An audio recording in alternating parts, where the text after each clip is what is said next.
And our title is simply Who Cares ¿Quién for the Soul? cuida del alma? So we go back Es el título all de the esta way prédica. to that great Entonces, and hablamos del rey David y él está en los días tempranos, antes de ser ungido como rey, from Saul, huyendo del rey Saúl, quien está celoso, wants him dead. And he is tracking y el rey Saúl está persiguiéndole 3,000 crack con una milicia de 3,000 personas y está determinado a matarlo.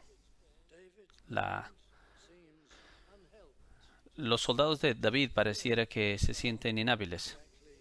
No sé, dice en el Salmo dónde él está, the period where he pero está en ese periodo en el cual se refugia en la cueva de Dalen.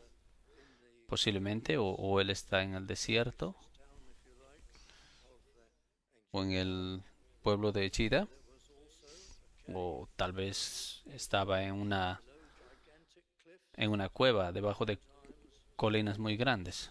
Pues a veces David y su gente se refugiaban en estos lugares. at all times. Which of ¿En these cuál de estos lugares estará David? No podemos decir. Pero uno de ellos, something of that de alguna forma, and está en uno de estos y pareciera que él tiene poca esperanza, pues él sabe en su corazón que él ha sido ungido para ser rey.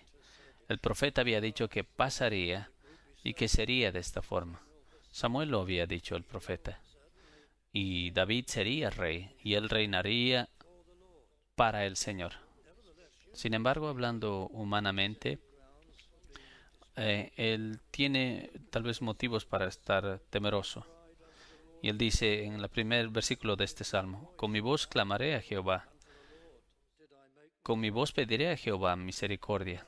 Delante de él expondré mi queja, delante de él manifestaré mi angustia. Cuando mi espíritu se angustiaba dentro de mí, tú conociste mi senda. Sí, él está preocupado, pero él sabe de que Dios sabe dónde él está y cómo es que le va a ayudar. Él reclama, David, que sus amigos le han puesto una trampa. Y el versículo 4 leemos, mira a mi diestra y observa. Y pues no hay quien me quiera conocer. Él está utilizando como una analogía. No hay duda acerca de esto. would have appealed in vain Pareciera el decir, parece que estoy apelando en vano for someone to present para que alguien presente mi caso por un abogado, pero no hay nadie. was being persecuted, He sido perseguido, but there was pero no hay nadie que hable por mí. no one to present. No hay nadie que tenga el coraje ni el poder de representarme ante las cortes reales. Miré a mi diestra y observé, pues no hay quien me quiera conocer. No tengo refugio, un camino de escape. No tenía eso le falló, ni hay quien cuide de mi alma. What's the significance? Entonces, ¿cuál es el significado de este salmo?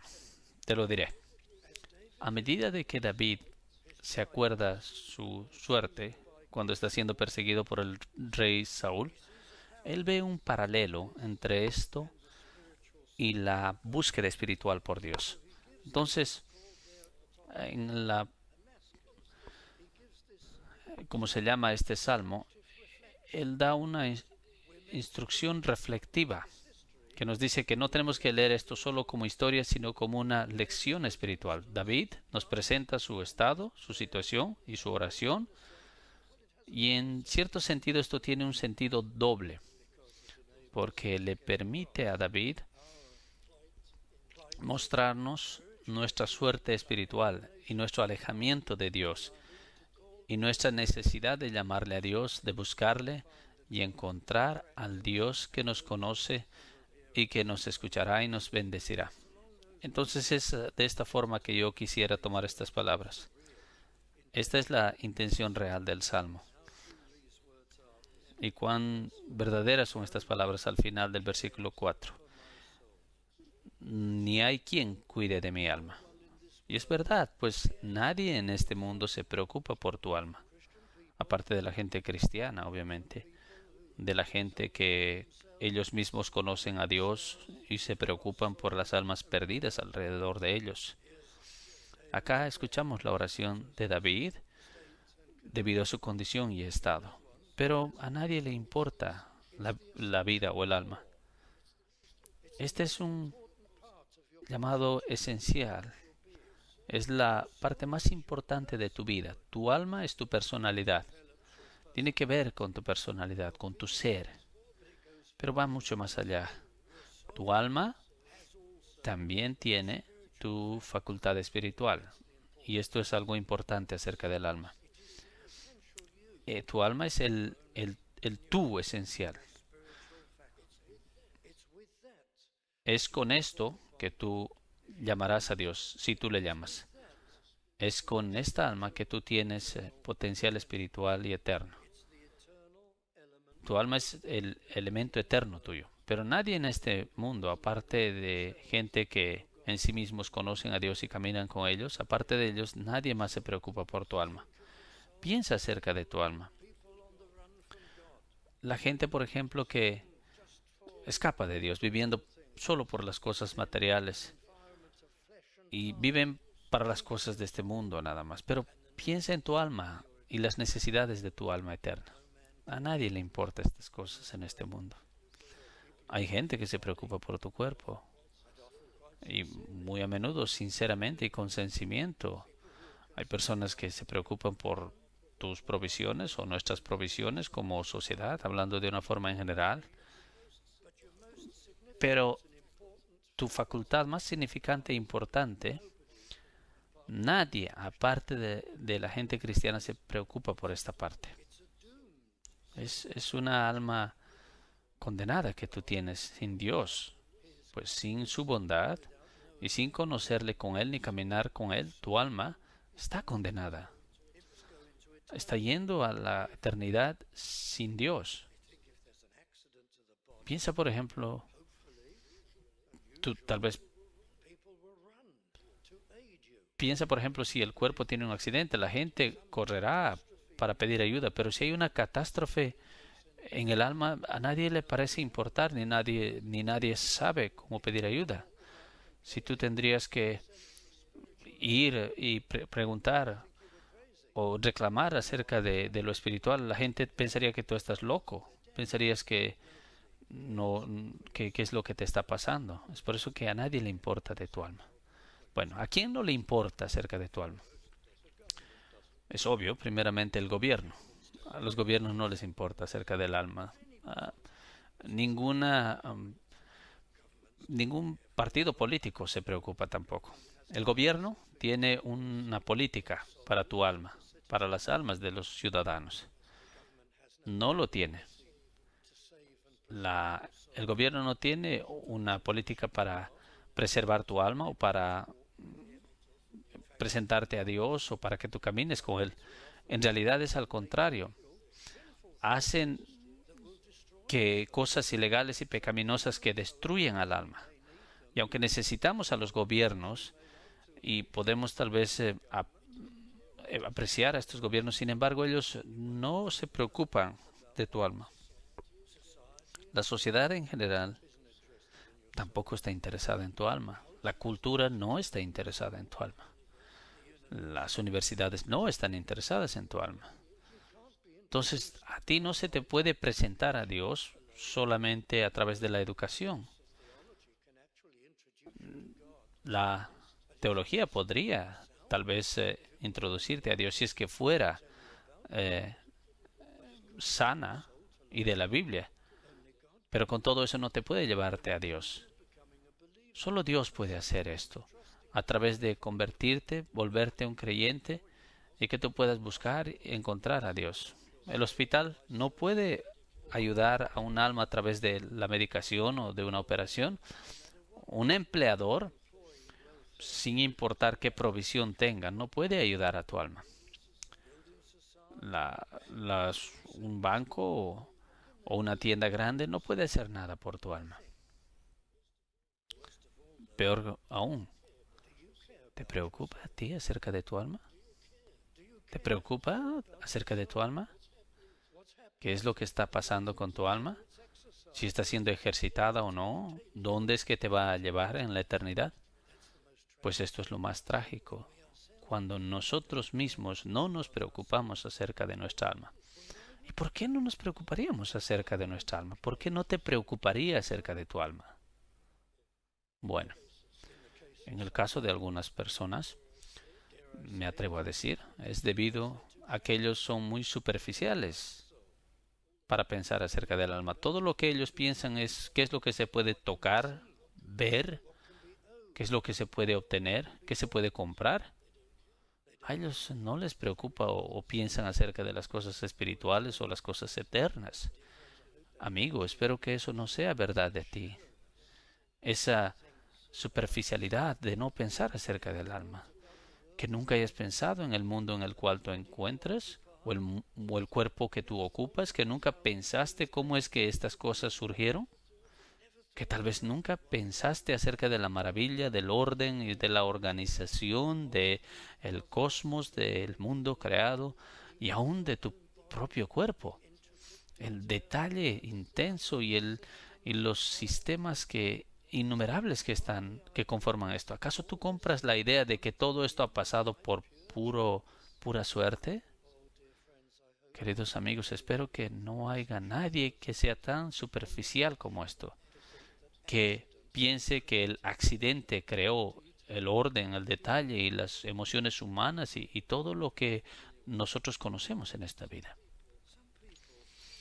Algunas personas, espero que no seas tú, pero algunas personas son tan necias y son tan infantiles en su pensamiento, son como niños que prefieren tener dinero de plata en plata de metal que plata de papel. ¿Tú realmente crees que este mundo es todo y que va a satisfacer tu alma y las riquezas profundas de tu ser y Dios? Y algunas personas son ignorantes. De alguna forma ellos nunca escuchan, aparte de que no piensan, entonces no saben nada acerca de Dios, no saben nada acerca de su naturaleza santa ni de su ser, no conocen nada acerca de la caída del ser humano en el pecado y de nuestro alejamiento de Dios debido al pecado. No conocen nada acerca del plan de salvación y de cómo Dios, en un amor misericordioso, ha provisto por para nuestro perdón y que Cristo vino, el Hijo eterno de Dios, por quien todo el mundo fue hecho, que Él sufrió y murió en el lugar de los pecadores, de forma tal que todos los que creen en Él pueden ser libres y reconciliarse con Dios y tener una nueva vida y caminar con Él. Hay gente que no sabe nada acerca de estas cosas. Es trágico. Posiblemente lo escucharon muchas veces, pero nunca escuchan. Espero que tú no estés entre ellos. Y luego hay gente que no piensa acerca de su alma porque ellos están adictos al pecado. Así como la gente está adicta a las drogas, al alcohol, y eso determina su sistema de creencia en esta vida. Esas cosas son importantes para ellos, no pueden dejarlas. Tal vez esto es verdad de ti. Tal vez tú tienes pecados que no quieres dejar. Pecados o cosas tal vez terribles. O cosas que te poseen y te gobiernan. Y no puedes tú creer, ni puedes preguntar acerca de Dios, porque tú sabes que vas a tener que dejar estas cosas y Dios las va a quitar de ti. Tal vez hay un problema de adicción, y si no al alcohol, a las drogas, o tal vez puede ser algún pecado que te previene de buscar y encontrar al Señor. Entonces, ¿quién se preocupa por tu alma? Bueno, Dios se preocupa, por supuesto, el Dios Todopoderoso, que es incomprensible ante nosotros, pero está más allá de nosotros y por encima de nosotros en la santidad, en la eternidad. Él se preocupa acerca del cada alma individual que está perdida.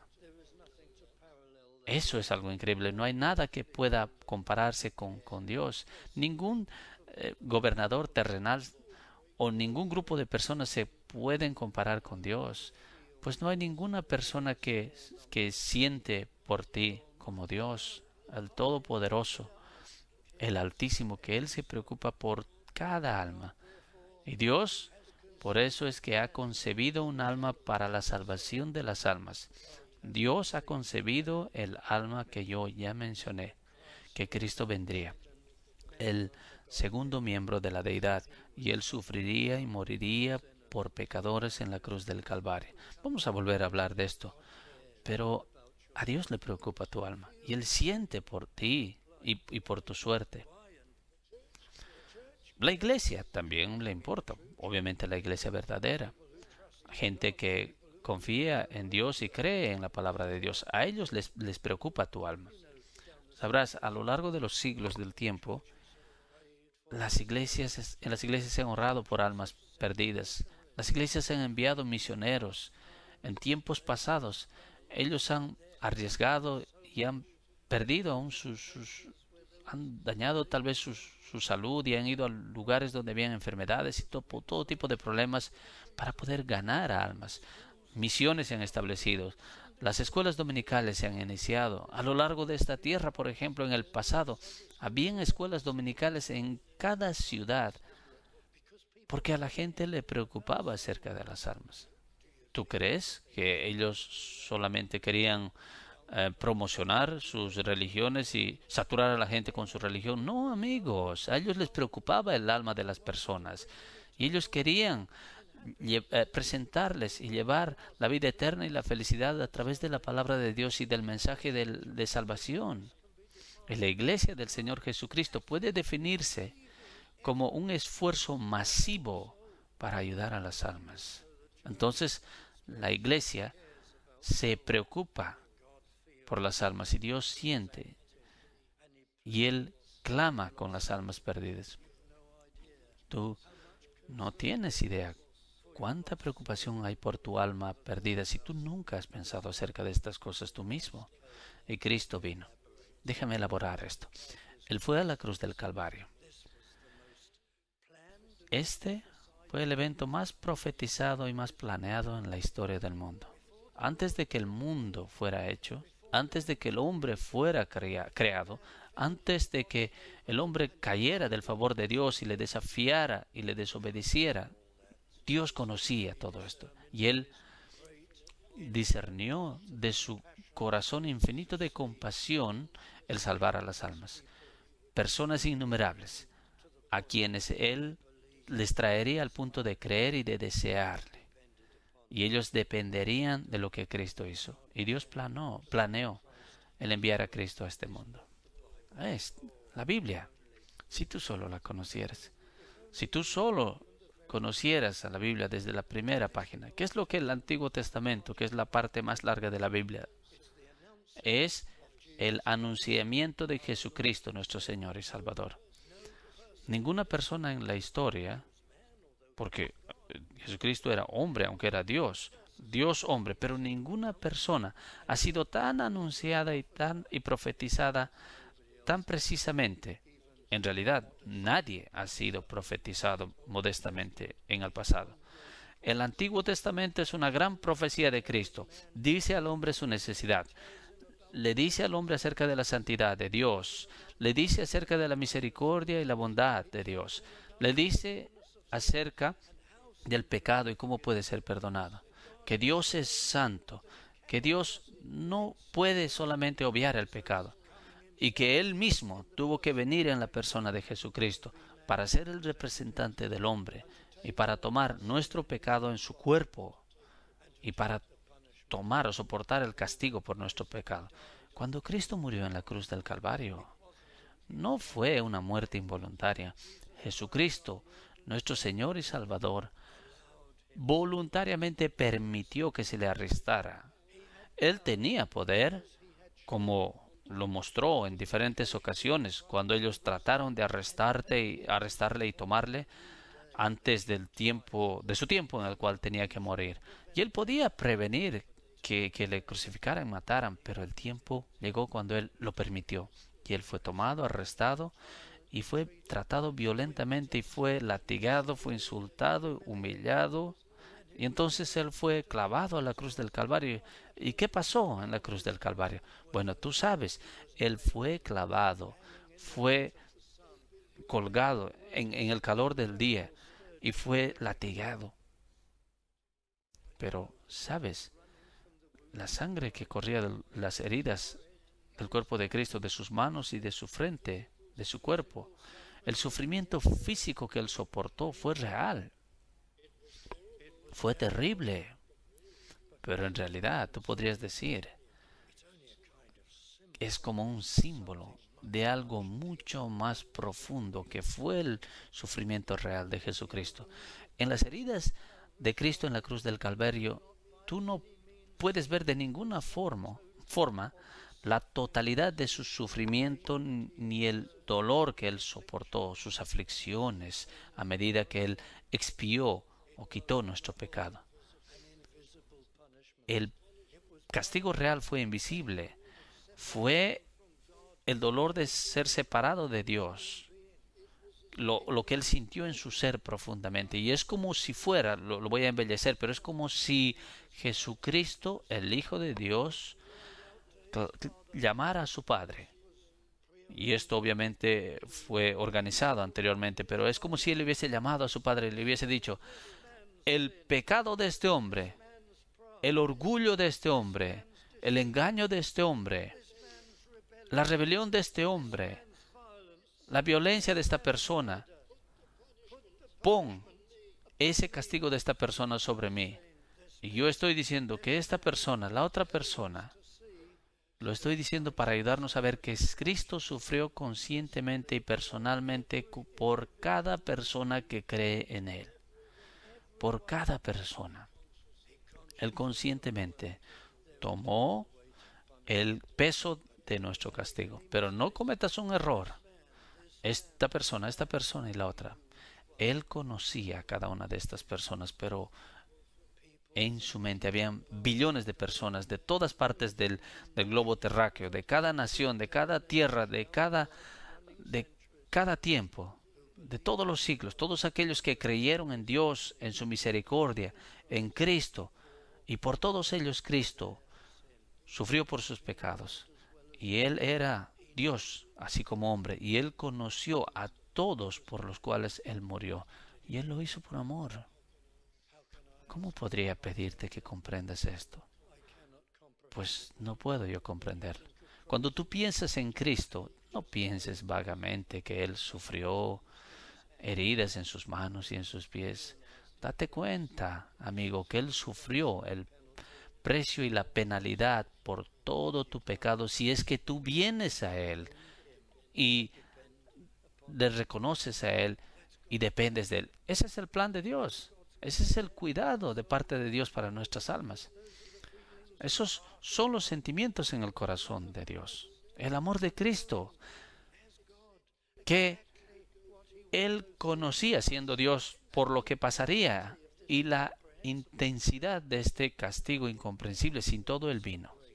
Tan grande fue su amor, tan profundo, que Él se preocupó por el alma tuya. ¿Y a ti no te importa? Y a Dios le importa. Y Dios paga por el costo de tu pecado. Y a ti no te preocupa. Y tú no puedes ver el amor de Cristo. Y tú no puedes ver el futuro terrible que te espera.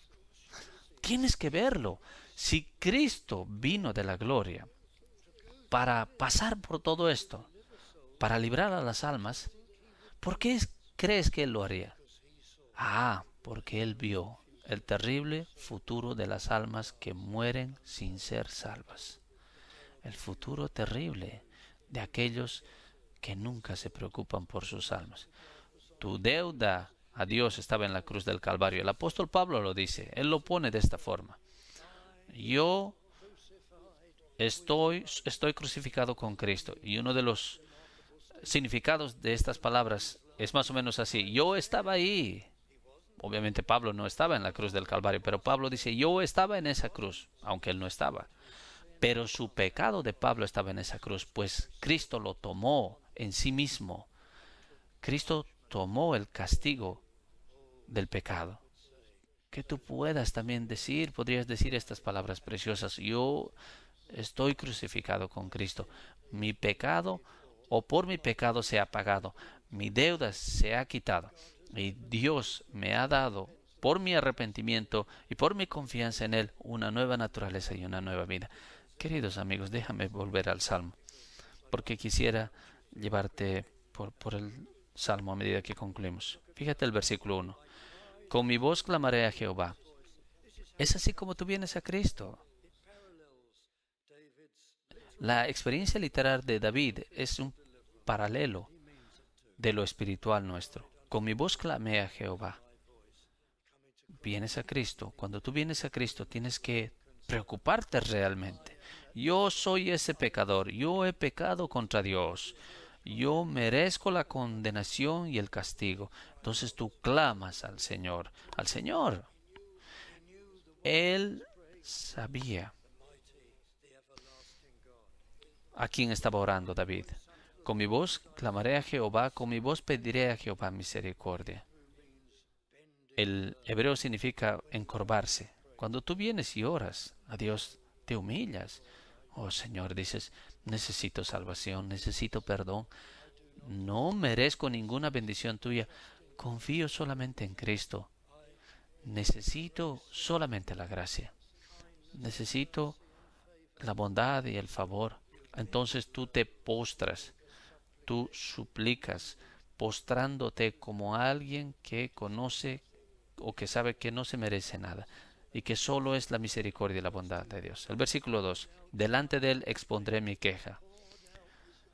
Expondré, derramar, confesar. Tantos pecados que tenemos que confesar y hay una gran necesidad. No vengas a Dios pensando y orando.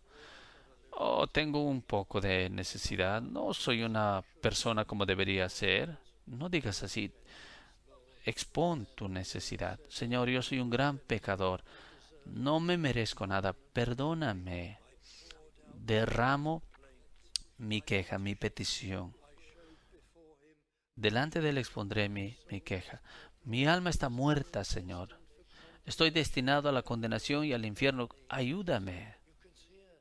Tú puedes ver la nota de clamor en el lenguaje de David. Versículo 3.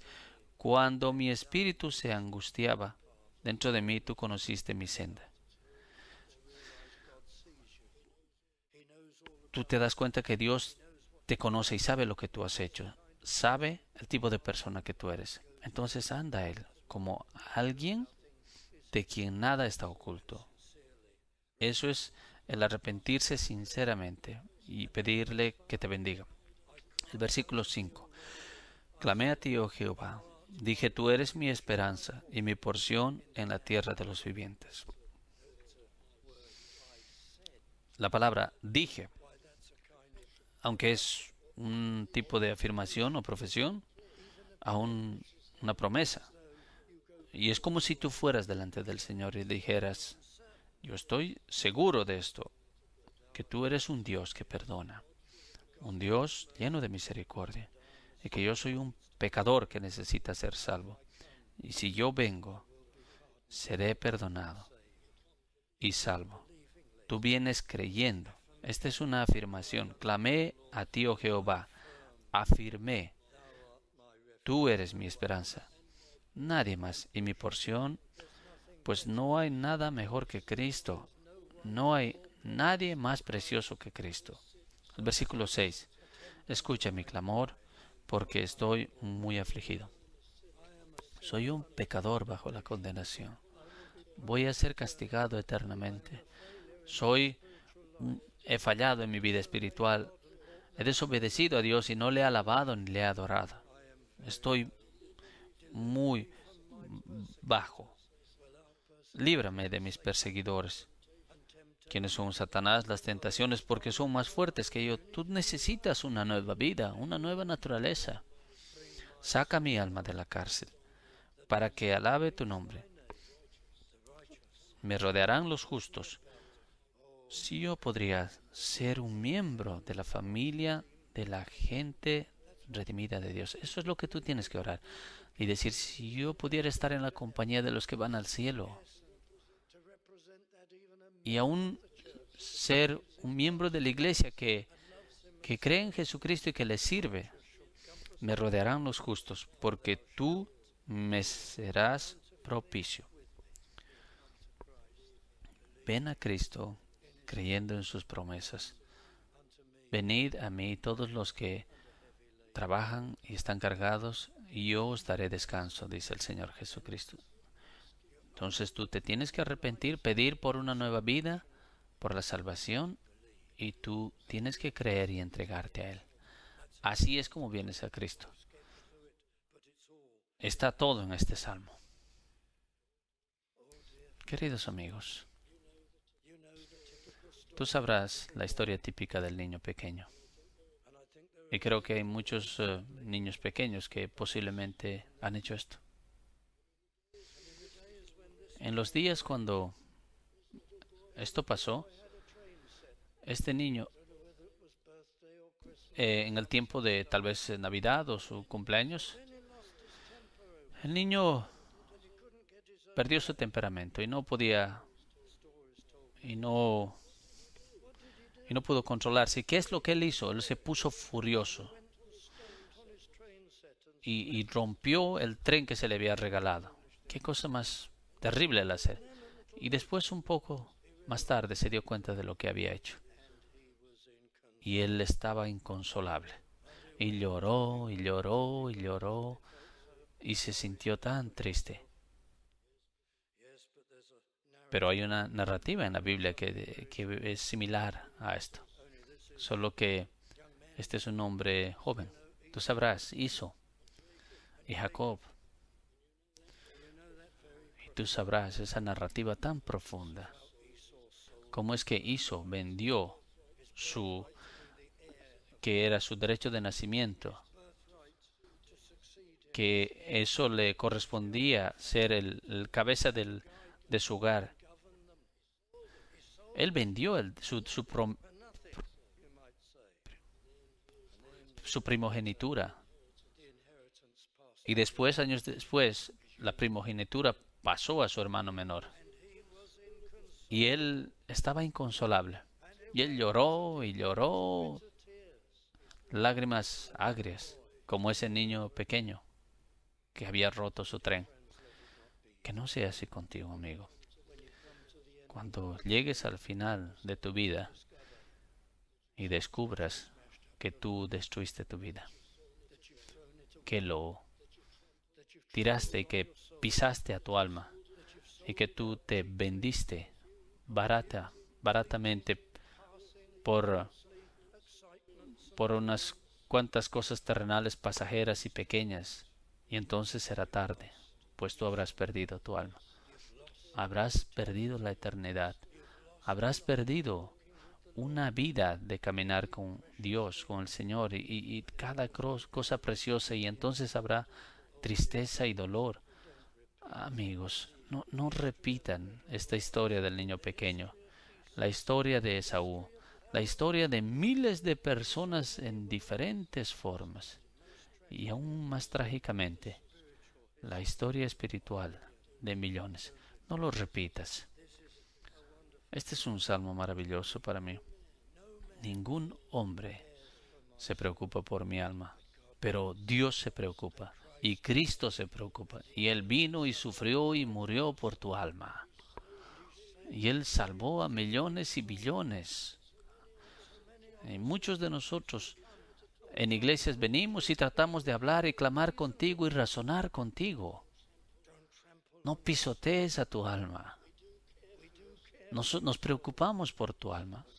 Queremos que seas salvo y que tú recibas una nueva vida, y que el amor perdonador de Dios, que lo tengas y que tú le conozcas en esta vida y en la siguiente. Preocupémonos por nuestra alma y, ante todo, por nuestro Señor y Salvador Jesucristo. Ven a Él.